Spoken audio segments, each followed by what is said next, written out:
want answers? I think I'm entitled. You want answers? I want the truth. You can't handle the truth. We are the Mad Men of Masculinity. Your home for healthy masculinity. We're just real men having real conversations for you. Good day, Mad Men Mafia. I am Kirk M. Samuels. And I am Jason B. Kendrick. And we are the Mad Men of Masculinity. That's right. We're just real men having real conversations for you. You can't handle the truth. You can't handle the truth. Speaking of truth, yeah. How have your relationships been? I know you're a three-time offender now. Look, man, you gonna stop putting my business out on the street, dude. Like for real. You gonna stop. That's gonna be the last time you gonna put my business out on the street. That's the last time you gonna put it out there, man. I'm asking for a reason. Like you would just it have been nice? You just be involuntarily putting my business out there. That's all I know. Hey, you did it. Yeah, man. I'm a two-time offender in the divorce court arena. And for the first time in my life, I feel like I've done it the right way in terms of building and getting into a relationship. But yeah, so I got some stripes on my belt. I got some failures in the books, but every lesson costs you something. And so yeah, but absolutely, yeah, man, I've had some dead end streets relationally. Yeah, I mean, I know I have as well, and it's just kind of that. The experiences of life, it's those, just heartaches and heartbreaks, and most of us weren't taught. Most of us had to learn the hard way, and I know we've talked about it, and I wish I had somebody teach me, or I had better examples. And so because we're all about making men better, because we're all about doing this right and having better relationships, we wanted to bring in an expert. We want to bring in somebody who wrote the book on happily ever after. And we're going to bring her in right now, Miss Monica Tanner. How are you, Miss Monica? So you wrote the book on happily ever after. So we probably should get a little bit in the background. Like you didn't come out like just knowing happily ever after. Like you had some struggles as well. So we're not the only ones that didn't know what we were doing from jump, right? No, absolutely. You are absolutely correct. I definitely did not come out knowing all of the answers. And the good news is that relationality is a skill set. It's just like learning a sport or an instrument or how to cook. Nobody just is born with it, but if we prioritize it, we can learn it. But here's the bad news. You got to be bad at it before you're good at it. So just like anything else, you got to practice. It's going to be awkward until we got that part down, obviously. Until you get enough reps to feel confident doing it. So any relational skill is just like learning how to dribble. Nice. So how did you I'm assuming you're kind of like us. You failed forward, so you didn't do it great, and then you learned and then wrote the book about it. Yeah, I love how you say I wrote the book about it. I actually wrote a book called Bad Marriage Advice, and I did so for my oldest son who got married last year, and he was super young, and I knew he was going to get so much advice. I think what I did was learn from bad advice. So when my husband and I got married 24 years ago, everybody had really well-meaning, well-intentioned advice for us. And so we went down all of these roads trying to follow this advice from people we thought were super happily married, which I'm sure they are. But that doesn't mean they weren't operating on really bad advice. Right. Yeah, I think we, Kirk and I actually collaborated on a book with a couple others about that. And it was basically our hard-won lessons, our hard-learned lessons. And a lot of that came from well-meaning people who are like, oh, you'll just find the one. Or like my mother, maybe it's just you're not supposed to have a relationship this lifetime. And I'm like, none of that helps. None of that helps. I don't think either of those made my book. So those ones are harsh. Yeah, I think ideally, when you, it'd be great if you could learn lessons. There are probably some universal kind of wisdoms in terms of how to do that, or at least what to expect along the road of relationships. And I say that because now that I look at my kids, and in particular my son, who's the only one that's married and got a baby and all that kind of stuff, I do my best now to almost coach him from the sidelines. The type of coach that used to be a player, like an old veteran player, and almost like, man, if I could, not a player like a bad, like, player. I'm talking about a player as in Yeah. like I've been on the field, right? And I've seen some defenses come my way, and I've seen some different scenarios, and so I try to impart on him what wisdom I can, especially from a man's point of view, because he has all sisters and his mom and stuff, um, yeah, I mean, I think there's something to be said for wisdom from others, but there's also a lot of bad advice when folks try to get you to do something or not do something exactly the way they did or didn't do. I agree. And I think there's a lot of cliches out there that are really easy to say, but much Mhm. harder when you try to implement them. And it's like really, really bad advice. So I hope that you didn't Yeah. tell your son the happy wife, happy life, because that one I No. hear a lot. No, No, we no, definitely by wouldn't do far that. no. Happy spouse, happy house is the way I Yeah, do it. I mean, yeah, that's the way I roll. And that's right. she needs to be equally as concerned about you as you are her. But it is not our jobs as men to make our women happy. Happiness is a cloud in the sky, and it's just a weather forecast, and it can be or not. So yeah, it's definitely not our jobs to try to be the nice guy around the house. You know what's interesting is I wrote the book, and when I wrote the book, I was Mhm. debunking happy wife, happy life, right? Like that's the worst advice you can give. And Yes. what I did was I offered happy house or happy spouse, happy house, just like you said. So I was like, Mhm. good job. Mhm. I have since I wrote the book now, like ready for revision. Happiness is actually an inside job. So Mhm. anything you do to try and make your spouse happy is probably going to be more disappointing than effective. Mhm. So, just teaching our kids that we make ourselves happy, other people can't make us happy or sad. We choose that for ourselves. So, I would Mhm. even go back and revise it even more than happy spouse, happy house. Yeah. Well, and that's something I think we're starting to learn culturally, but it started with the happy wife, happy life thing, and then the happy spouse, happy house. And I think we're starting to learn that like your happiness isn't my job. And then there's a lot of evidence, and since you are the female persuasion, you are an expert in this, we can ask you, but a lot of guys are starting to learn now that for us, respect and peace are priority. And what Mhm. we're starting to find out is happiness and like um doing stuff is more the feminine priority, and the peace and happiness don't quite jive. They're different. For peace, peace for man is like, I've got everything done now. Nobody mess with me. I'm good. Just leave me be.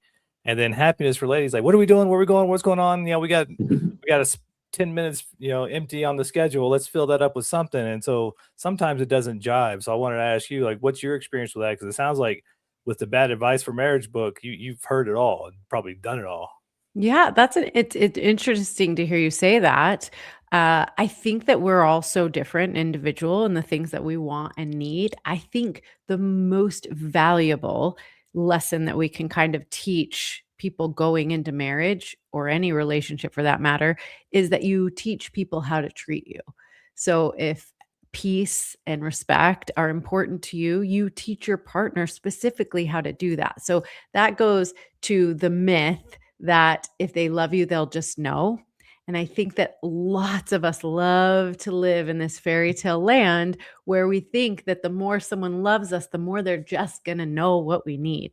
And the reality Mhm. is we have to teach them skillfully. We have to stand up for ourselves. We have to fight with loving power for the things we want, expect, and our partners can't read our minds. And so learning how to skillfully ask for what we want and need and how we want to be treated in the relationship becomes super, super important.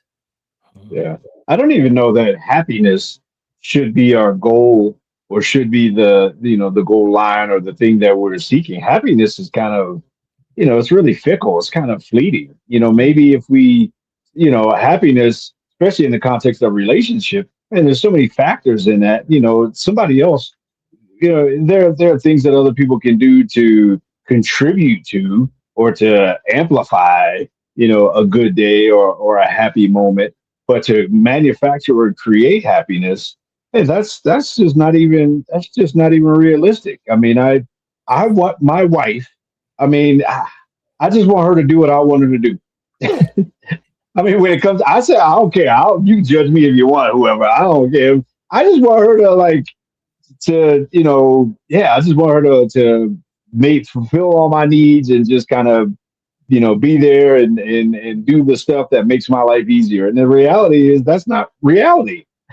Reality is it's a two-way street. She has her experience in life. She has work and kids and me to deal with, and bless her heart on that.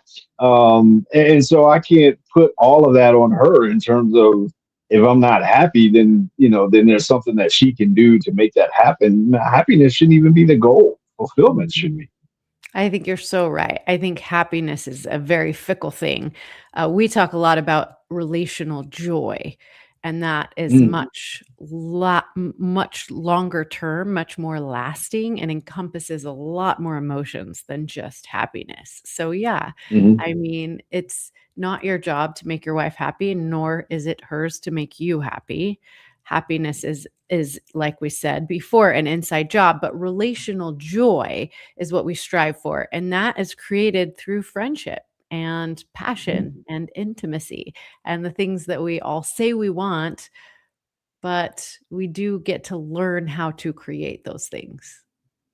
Yeah, I mean, I I think love the term joy. I mean, the joy is like a spirit in the room. Like joy is what radiates all kinds of other things. Joy is almost like the nuclear reactor, and if you can maintain that, then that creates the energy to run the aircraft carrier, right? And so, I mean, if we found ourselves on the nurturing of the joy of who we are, and again, to me, I almost wonder if that's somewhat of a spiritual thing as well. I'm not talking religious. I'm talking literally like a spirit of us kind of thing. But if we nurture that, then it's like, man, we're feeding the fire. I'm feeding the fire. You're feeding the fire. I'm putting logs on. You're putting logs on, and we're both living off of the heat that it creates. I love that analogy. Yeah. Let's go. Well, speaking of let's go and analogies, we're going to analogize ourselves a break here. Take ourselves our first break, and we'll be right back. This is the Mad Men of Masculinity with Monica Tanner on KLDC, and we'll be right back.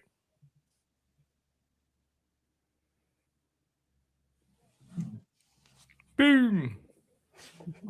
Is there anything you want us The reality is I'm selfish. or talk I'm about? selfish in relationships, man. I'm selfish right now. It's like, seriously, Okay, let's talk about that. mean, Can you help him? I just with want her that? to serve me, man.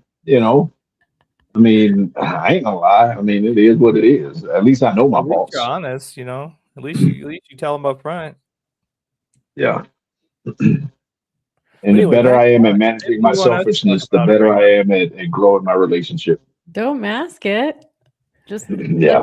let your wife be selfish too. Both of you guys can be selfish. Yeah, together. absolutely. Nice. Yeah. It's a Samuel selfish household, but it works. Well, I mean, I'm talking about in my nature. Like if I just let myself run to the worst parts of me, the worst parts of me are always going to be selfish and serving me. And so, I mean, maybe this is something for the air, but the work in relationship is to learn to serve more than be served. Right. And if we can both manage that dance, baby, then I'm being served because you're committed to service, and you're being served because I'm committed to service. Then it becomes a competition on who can serve more. How can I serve you, baby? I mean, what does that look like? And that changes. But if I go to the most darkest, ugliest parts of me, the parts of me that ended up divorced twice, it's because I was selfish and it was all about serving me. It's the me show, right? I mean, I love me some meat. I think you're right. Let's. I'm gonna make a comment to that, and we'll bring it up, and Monica can tear it apart. All right. Yeah, tear me apart on that, Monica.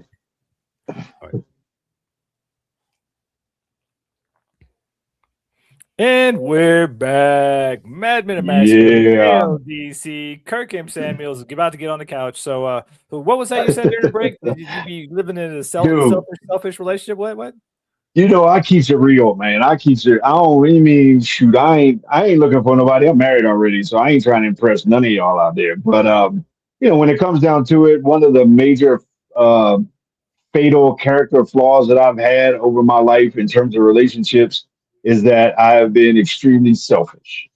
Selfish, selfish, selfish. It's all about me. Love me, feed me, have sex with me, serve me. And everything was, you know, all about me. And that's why I failed so many times. I mean, Well, through the admitting course it of is my the life. first step. I mean, well, yeah, I mean, owning it, you know, at least I own it. And now I'm luckily I'm blessed to be in a situation, a relationship where I've recognized that part of me, and I believe my wife has recognized, my current wife recognized that part of her, and now the balance is getting away from the darkest, most selfish parts of me and to lean into the selfless part of me. How can we both work this garden? How can we both get in here and serve the us? That's the magic that it all works from. But for sure, man, I spent a whole lot of my life just serving me, man, even to addiction. Addiction is the ultimate service of me, right? And so learning how to get away from that, I mean, you know, it has been a game changer. So Monica, fix me. Yeah. Tear him apart. Get him. Do you have something to add, Jason, before I No. move on I'm in okay here? here Before watching. she eviscerates I got me. my popcorn. I'm ready to go. For what? Before she rips me to shreds.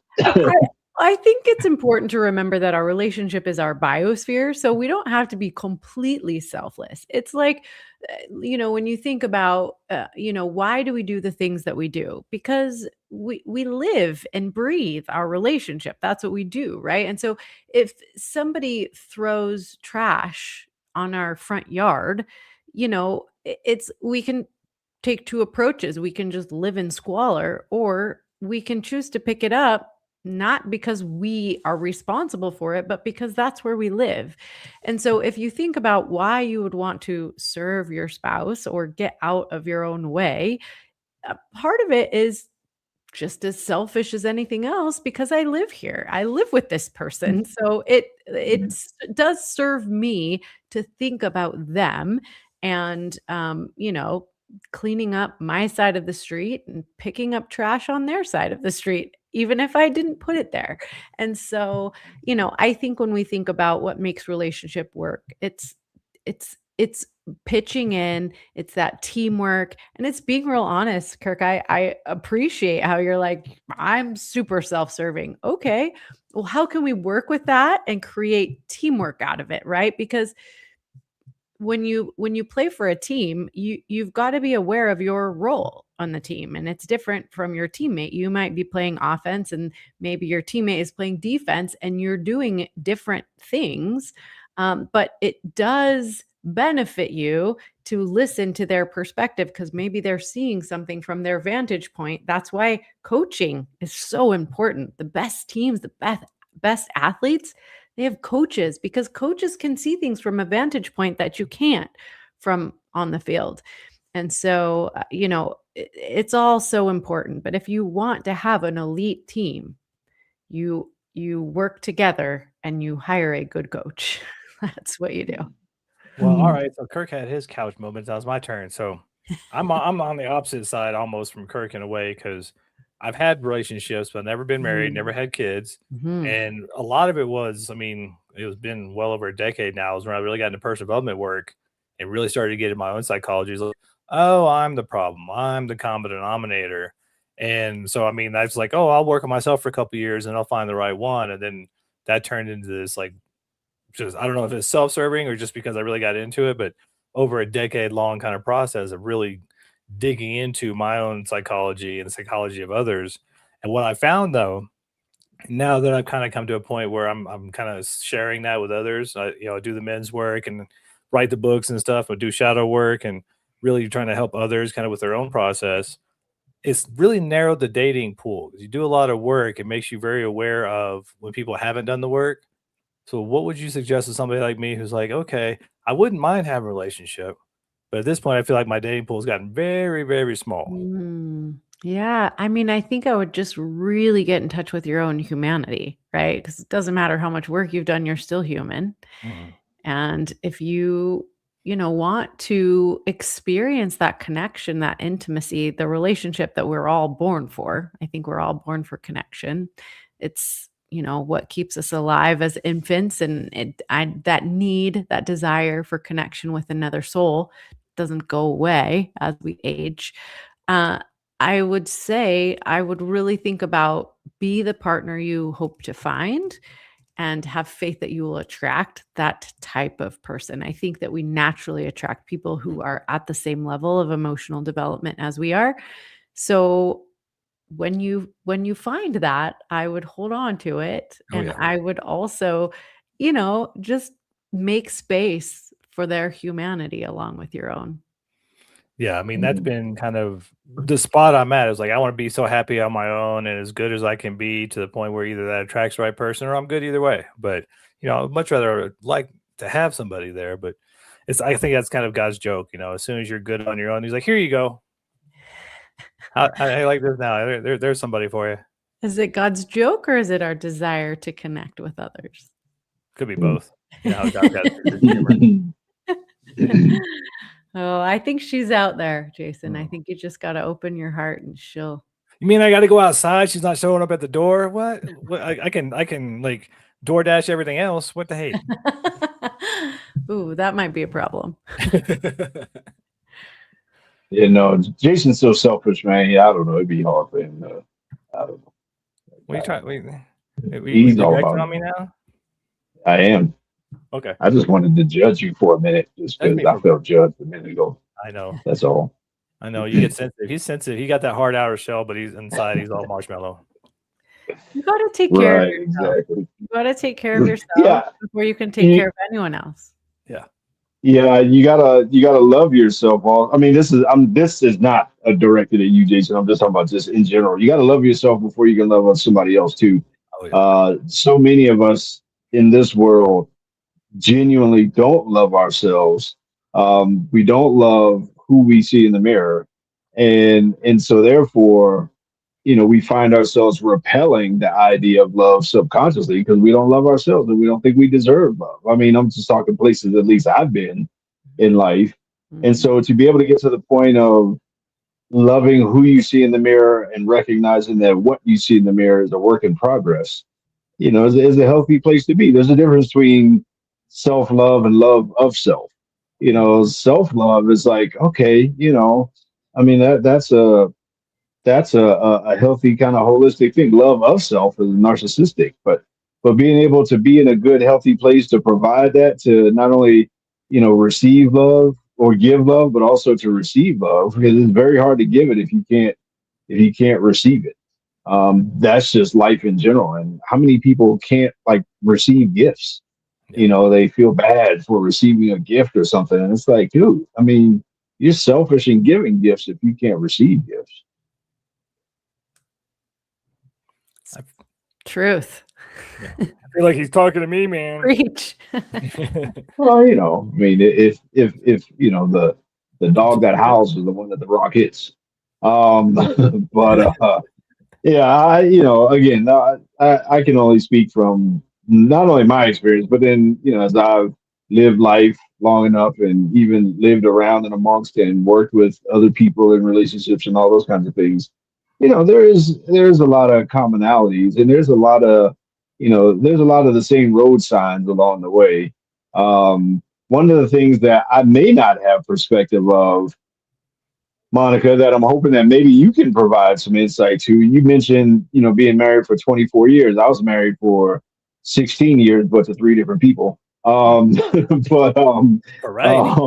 when you talk about, a long-term marriage like that, is it the case that we all change throughout that journey? Like both people change? And then if the answer is yes, how do you manage the changing of the two people over time? Such a great question. I mean, yeah, one of the quotes I absolutely love is by Esther Perel, and she says, "As most adults in in American culture will have 2 to 3 marriages or great loves in their lifetime. Some of us to the same people." And so, yeah, I mean, I think we're constantly changing. I mean, I will be a different person after this conversation. You both have provided me with a lot to think about, right? And so, if we stay curious about our partner, open and curious, then we'll never run out of things to talk about. What happens over time to a lot of couples is they just assume they know everything about their partner. We've been together for so long, we know everything about them. And they stop asking questions. They stop getting curious. They stop wondering, that newly when you first get into a relationship and you're so curious, you want to know everything that they think about and talk about and do and all their learning. You love the way they smell and you're hanging on every word. You can cultivate that for years and years and decades forever if you will constantly be curious about your partner and how they're changing and growing and learning and evolving and becoming better version of themselves. When you make room for both partners to do that and you continuously stay curious, it's really, really cool. It sounds like you're talking about keep dating your partner, like you never stop dating them. Say that all the time. I call it the 3% rule. So here's the great, time is a great equalizer, right? You can't pay for more time, you can't earn it. So it's very important how we choose to use our time. So I call it the 3% principle. If you'll spend 20 minutes out of the 1,440 minutes that we all have in a day, getting to know your partner, asking him what lights your fire, what gets you excited, what are you nervous about, what can I do to make your life easier? If you'll spend 20 minutes in that type of conversation with your partner, 3 hours out of the 168 hours that we all have in a week, and so that's date night, 3 hours a week, do something fun. Doesn't have to be expensive, elaborate, or far from home. Just get to know each other, love on each other, do something fun together. And then 1 week out of the 52 weeks of the year, go away together. Again, doesn't have to be expensive, elaborate, or far from home, but give each other your undivided attention.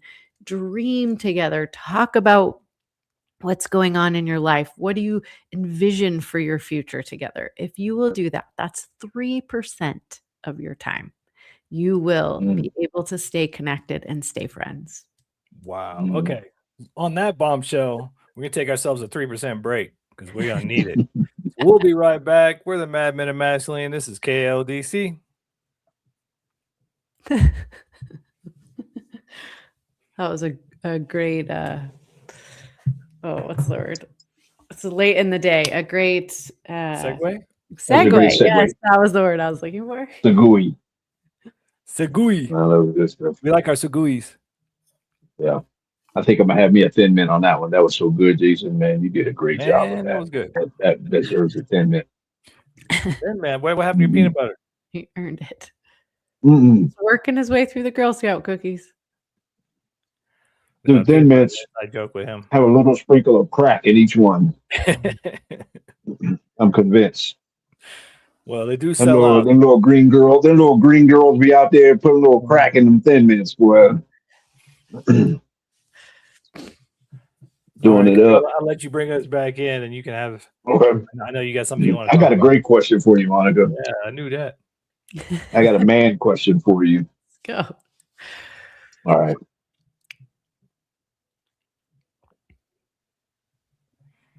And we're back. We're back. Mad Men of Masculinity, KLDC, 1220 AM in the Mile High City, on the interwebs, everywhere. Check out your boys on YouTube and Facebook and Reels and wherever else Jason be posting us at, man. Please. Check us all out. He be putting our business all out in the street, man. He started off tonight on talking about my divorces and all. I didn't sign no waiver to be putting all that out there, man. Putting my business out there, man. This guy, But anyhow, we're all over the place trying to do our little thing, man. Thank you so much, Monica, uh, for um, for joining us here. But before I even move forward, first of all, share with us. I mean, your book and kind of the premise behind your book, and then also, if you could roll that into how can folks get a hold of you and or find your book. Oh, thank you so much for asking. So my book is called Bad Marriage Advice. Myths that will make you miserable and what to do instead.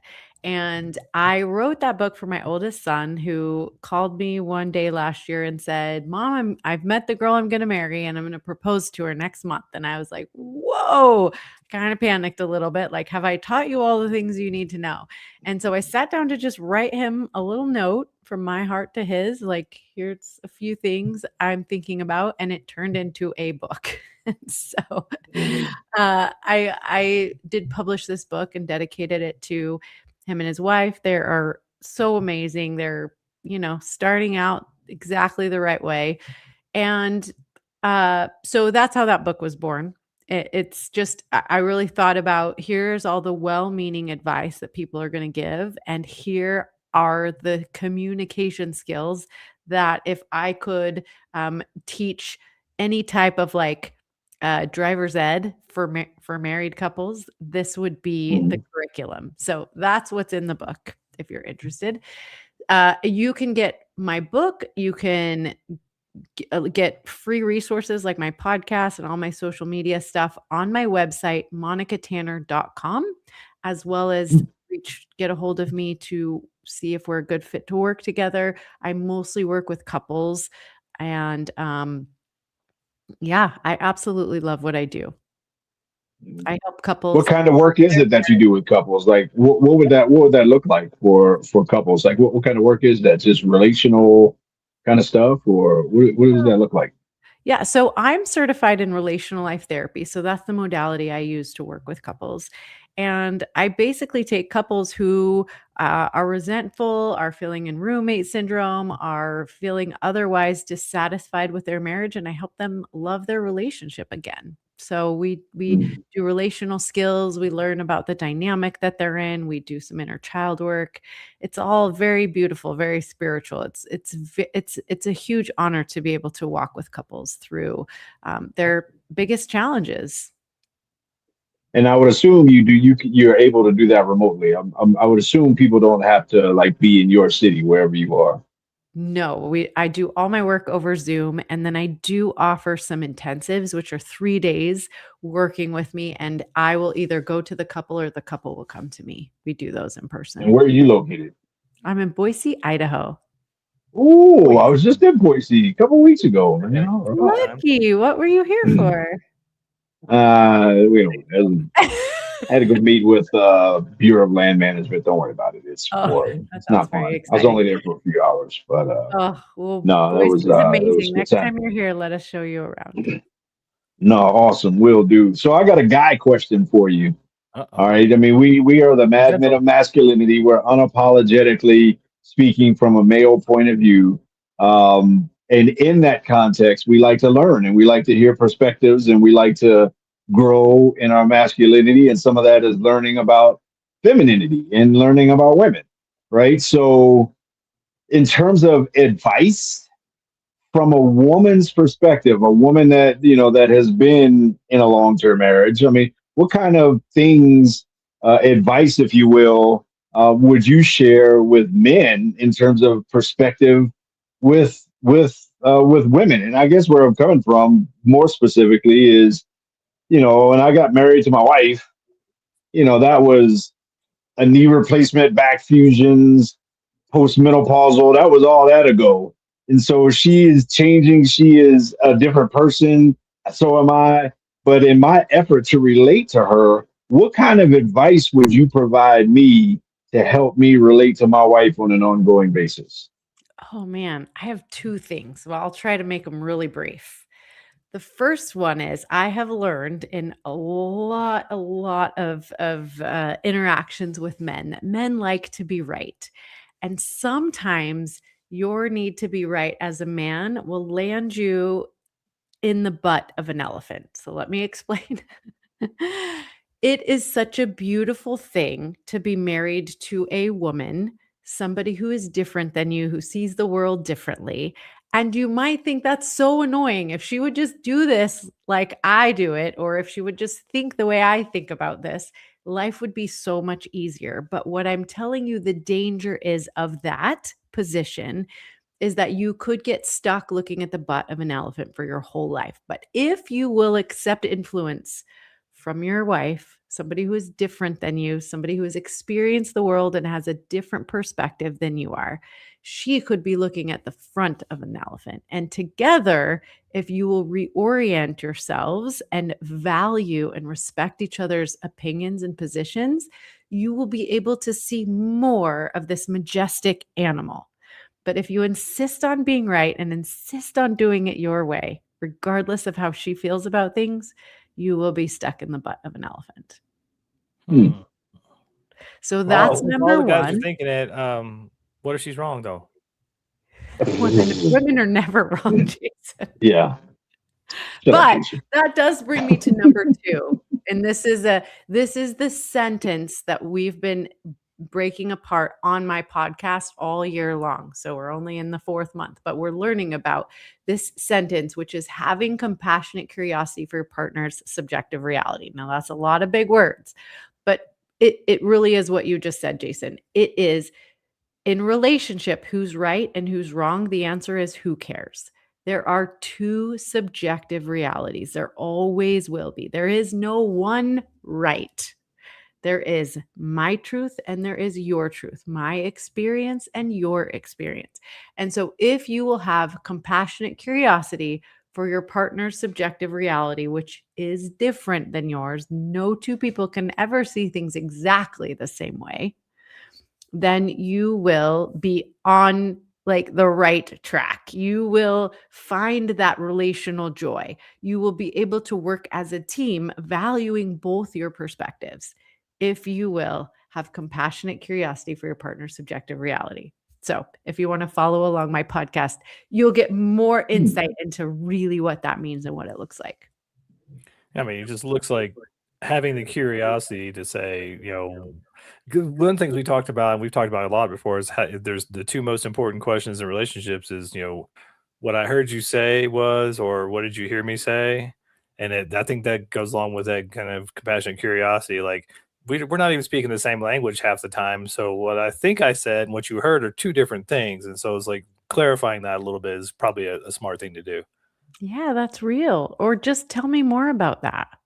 Like, one of the examples I always give is I will never, ever go skydiving. I have zero uh, desire to jump out of a plane. But if my husband does that, which he wants to, I want to know everything about it. I want to know his experience. I want to know what it felt like. Right? And so if we will use that same curiosity with our partner when they are disagreeing with us or seeing something differently, we will get so much more than if we just refuse to see what they see. Yeah, I think I've kind of gotten to the point, maybe it's age or wisdom or whatever, but I've gotten to the point where it's like, okay, I mean, honestly, just like I don't have to agree. I don't have to change my opinions, but that doesn't make me right or you're wrong. I It mean, I doesn't can just mean you roll with can't it and it's like, understand her, cool. right? Yeah, Understanding does not equal agreement. So, yeah, you yeah, don't have to agree with her. You don't have to change your position in order to understand her position. But yeah. that's very Now powerful. I gotta I don't think I'll ever understand my wife. Oh, you might. I don't think I'll ever. I don't even understand in terms of. Yep, got that figured out. Like the ceiling fan here. Yeah, I got my instruction manual. I can put that wire with that wire and screw this in and screw that in. And oh, yep. From a guy perspective, understanding is like, yeah, I got it figured out, and I can fix it if it's broken, kind of thing. Right. You're But right. yeah, I that ain't happening. Not if you make assumptions that you already can know or can Right. fix, right? But if you're constantly curious, you will get way Yeah. more insight than if you just assume you'll never understand. Well, and the thing is, y'all change so much. You're literally That's fun, shapeshifters. right? Like clouds. And so there's a beauty in that. There's also, the like chaos can be beautiful, right? And so, you all are continuously changing, and what you said yesterday doesn't equate to anything that you can say today in terms of, well, I meant that yesterday, I didn't mean that today, or this year versus next year, or whatever. So it's an effort, and it's a futile effort for me to say, yep, okay, the last time you said that you meant this and this, and so forever that's what you're going to mean. No, that's not the case. She's going to change tomorrow from today, a year from now, from right now. And I've learned that whatever it is now, it is what it is now. The cloud can be raining, or the cloud can just be providing shade. But either way, the cloud is the cloud, and it's going to do what it does. And it's my job to just experience whatever the cloud is. Yeah. So just stay curious. I love it. Well, that comes back to, one of the reasons men are more about things, because we can understand things. We understand engines, we understand the ceiling fan, we understand wiring. And I think ladies are more relational, because those relational things and people tend to be always in motion, always changing. It's all, moods and things like that. So I think just naturally, that's why when we think as guys, oh, I understand her, we're like, no, I don't. I get that. I think the best thing we can do and hope for a lot of times is, I know I'm not going to understand her, but that's okay. Like, it's going to be this constant, like, choose your own adventure game. Like, what is it today, honey? Yeah. Yeah. She's also feeling based, right? And so, a lot of the reality is based on feelings. Men don't necessarily get to live a life daily based on feelings, right? You don't have a feeling day when the door goes down and you got to storm the beaches of Normandy. It doesn't matter how you feel, right? And so the reality to us in terms of the way we perceive moving through life is we don't get to operate out of feelings so much. But we also, a lot of us have feeling based creatures, beings, beautiful beings that, that help us see life through their eyes. Like, what would it be like to just be a feeling person and have, the reality of the moment depend on the feeling? And it's like, wow, that's okay. I see. Okay. Yeah, I get it. I see how that is. And Kirk, I'm having a feeling. I'm feeling like it's time for our break. Let's I take feel ourselves like a you're break. right. We're the Mad Men of Masculinity. You're listening to us on KLDC or on the interwebs worldwide. We'll be right back. Awesome. And a lot of that can almost come off as like, dismissive, or it can come off as, but honestly, I'm just, I've been keeping it real this whole time. The reality is, the older I get, the more I just realize there's different perspectives. Yeah. And her perspective is based off of the way she's wired and she operates, and mine is based off of mine. And so I don't discount hers. I just accept her for who she is. And I love her for that. She's not, she's not crazy, or she's not, that's just who she is. And she's an absolute feeling based person. And it's beautiful. I would say that on air because that sounds way better. Yeah. Like that. She also just got home. I can hear, so she can probably hear me right now. Maybe now he's talking nice because she can hear. Yeah. But no, I'll go back to that. But yeah, that's that's the beauty in it all, man. That's one of the things too. It's funny. Like, there's this comedian, I can't remember who it was, but he was saying, like, he was asking his dad or his grandpa, like, the secret to a happy relationship. He's like, never say the first two things that come to your mind as a man. Say the third thing, because the first thing is divorce. Second thing is on the couch. The third thing, you're okay. Nah, that's funny. So. All right, let's finish this up. All right, sir.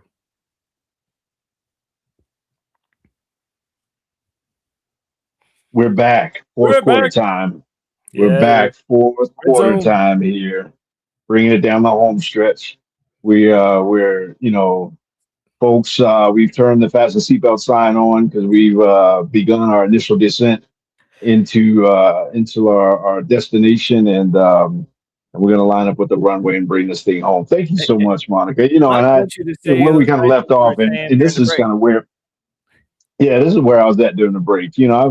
I've gotten to the point now where I've accepted that my wife is feeling based more than me, and there's beauty in that. Like there's beauty in what I would see as coloring outside the lines, right? I mean that's abstract art. There's nothing wrong with abstract art. It's beautiful and it can cost just as much as whatever the opposite of abstract art is. And so she's beautiful in that nature, and it's not up to me to change her and to make her less feeling based or but in terms of how I r- relate and how I connect, it's up to me to just understand that that's how she is, and there's just the like I said, the beauty in who she is as that being. She is a cloud, and that cloud provides me rain when I'm dry. That cloud provides me shade when it's hot and sunny. I mean that it just is, and so there's no need for us to, as guys, to come off as dismissive of any of that or sarcastic or any of that kind of stuff. Like really, that's that gives us purpose, right? That's what we willing to jump in front of a bullet for. And Not that and to that's mention, Kirk, how boring would your life be if you always knew what to exactly, expect? exactly. No doubt. No doubt. I mean, if I were to like live with a dude named like Jason, it would be so boring because, we just like, as a matter of fact, when he stayed at my house overnight, we just sit around and just watch TV. And it's like, all right, go to bed. All right, bye. We don't really talk. We don't really, there's no excitement in We that. got golf for that, man. We don't need to talk while watching shows. What? Yeah, that's true.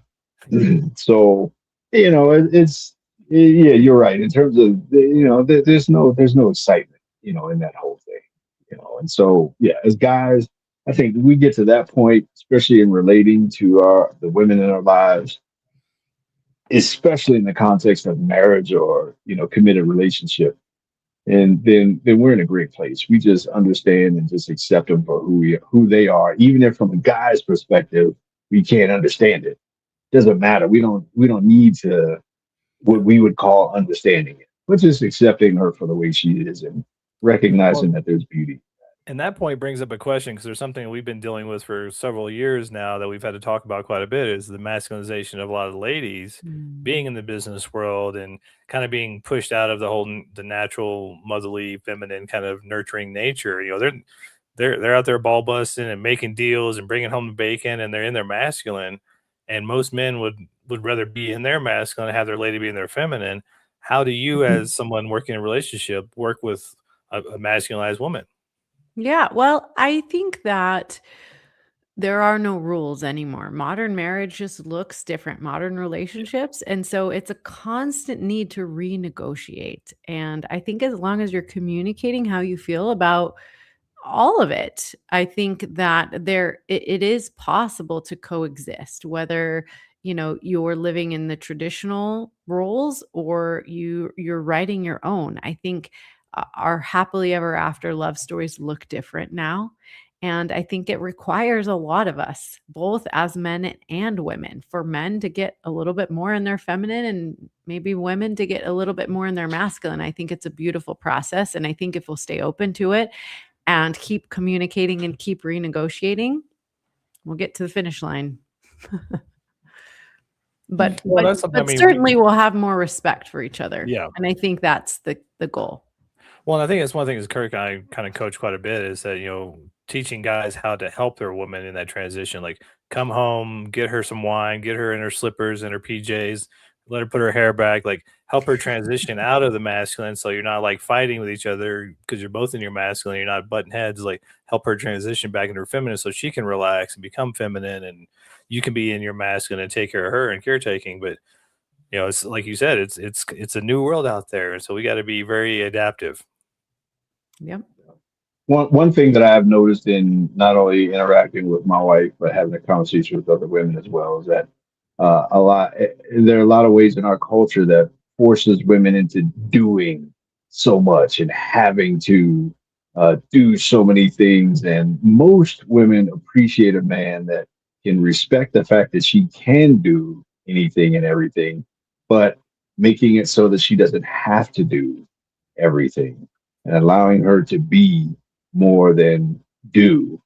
It just kind of helps her be more of who she is, whatever, however she is, I guess, or whoever she is, but just allowing her to be those kind of ways, man. Just stepping in, Mm. carrying that load, Yeah, and I think loving her for the way she yeah. is. Yeah, I think healthy relationships make room for both partners to really figure out who they are and who they want to be and supporting each other uh, to become the best of that.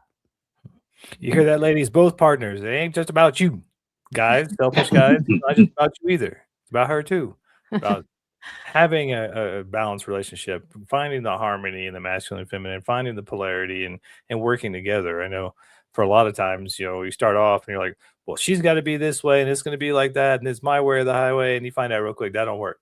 And so it's finding that, like Kirk said, that servitude and coming at it with how can I serve today and how can I be loving today? How can I make their life better? And just having an attitude of gratitude and trying to make the world a better place with your partner, make their world a better place, and hopefully they'll reciprocate and vice versa. So as far as this being the fourth quarter, this being the last segment, what would be your top 3 or 5 or 10 pieces of advice for those in relationship? Top 10 pieces of advice. Or 3, just whatever you got loaded up, ready to go. What's some of that advice you got in your book to your son? Yeah. Well, I think some of that advice, the through line of the book is learn how to communicate better. There's always better, more, and kinder ways to communicate. There's nothing that harshness does that loving kindness doesn't do better. So I would say work towards kindness, work towards communication, curiosity. If you make your end goal a deep and abiding friendship, make curiosity your default. So if ever, Kirk, you are like, I don't understand my wife, default to curiosity, right? And make friendship your goal. Wow, curiosity. Okay, I can latch onto that. Like, I'm curious about that. Yeah. That's gonna be my line. My That's line is gonna be, it. that is so curious. That is so curious. I'm curious about that. Yeah. And I'll let you know. Let me know how that how goes. that goes. Yeah. Next thing you We'll know, let Kurt's you gonna know. have his Sherlock Holmes pipe and hat on. And he's like, "It's Yeah. elementary, Watson. You just have to have Curious. curiosity about your wife." Yeah. Mhm. But it does help us grow as people when we can get into the place of common service amongst each other and towards each other, as opposed to what somebody else can do for us. A lot of times, just even how we get into relationships through dating apps or dating whatever, a lot of it is focused on, I'm looking for somebody that can do this for me, and do this for me, and do that for me, and all these things that I get from this other person. Rarely do you hear a conversation of people in the dating world of somebody that I'm looking for somebody that I can serve well. You don't really hear that in that context. And so when we can learn how to do that, man, that's all. It just makes us better people, makes us better men, if you will, when we can learn how to serve a woman well. I mean, it just does. I mean, and that's something that you know we we be great to just pursue in terms of life endeavors if we're in the position of being in a relationship. There's nothing wrong with being single, but if you're brave enough to be in a relationship, do it well and be curious. Well, and you brought up something, Monica, that is near and dear to my heart because my book over my shoulder there, Facing Devil and You, is all about shadow work and inner child work. And it wasn't until I did my inner child work that I could quit drinking, and then I cured a lot of my addictive behaviors in relationship. And maybe I'll partner with you. We can do the Face the Devil in Your Relationship book or something. But Yeah. there is something about facing that inner child and doing that work to become more whole and self-loving. Like Kirk was talking about before, you got to love yourself or you can love somebody else. But if you haven't fixed that inner child trauma, it's really hard to love yourself when you're just constantly soothing. That's right. When you work with couples, do you do a lot of like inner child soothing and like healing? Absolutely. Like I said, relational life therapy has 3 phases. The first phase is the dynamic. You diagnose the dynamic. The second phase is that inner child work, because the reality is you can have all the skills, but it's that inner child that's going to keep you from using those skills, right? So when that inner child is activated, you care more about protecting yourself than connecting with your partner. And so you've got to learn how to work with that inner child. That's what we do in the second phase. And then the third phase, we learn relational skills. Nice. Yeah, I think doing the inner child work, especially in relationships, is probably one of the best ways to generate that like childlike, loving type of relationship we all really want. You know, we're in there to play together and learn together and to grow together. But when we're just trying to soothe because we have a traumatized inner child part that it's triggered constantly because it doesn't feel like it has the skills to deal with the adult world.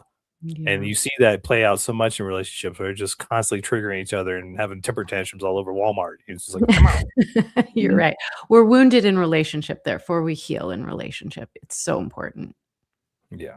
Yeah, a lot of us in this world, in our culture, bring our wounded child into relationship as opposed to the healed person, the healed adult. And babies don't serve. Babies don't do anything for anybody else but cry when something ain't right. Yeah. And so when we learn how to heal in those wounded places, then we end up not bleeding all over people that didn't cut us. And so being able to do that kind of work, man, it's powerful. I think you're right. I think it's those people they're like, oh, this is what I'm going to get out of our relationship. This is what my partner needs to do for me. This is what this instead of coming. If they're healed, if they have the healed inner child, they're about service. But when they don't, and it's like, what's in it for me? Miss Jackson. Yeah. So in our last minute. Oh, go ahead. And I was going to say in our last minute, Monica, again, can you drop your book on us in terms of name and where you can find it and how folks can get a hold of you? You bet. You can find me at my website is my name, monicatanner.com. And the book is on Amazon. Just search up Bad Marriage Advice and it should pop up there for you. I put the link in the comments for you so you guys can just click the link and get your copy today. And I'll put your website in there as well so they can, once they read your book, they can come to you for all the advice and all the support that they're going to need in their next relationship. And anything, Monica, you can do to help fix Jason would be great. We'll work on that. Well, it'll take a little bit. We're gonna have to get a 6-month plan going at least. We'll get together off of the air. There you go. Yeah. All right. Well, thank you so much for joining us. Thank you for making us look smarter than we are and for helping us and the Mad Men Mafia be better in relating with our ladies that we don't understand, but we love anyway. And until next time, we are the Mad Men of Masculinity. That is Monica Tanner, and we are out.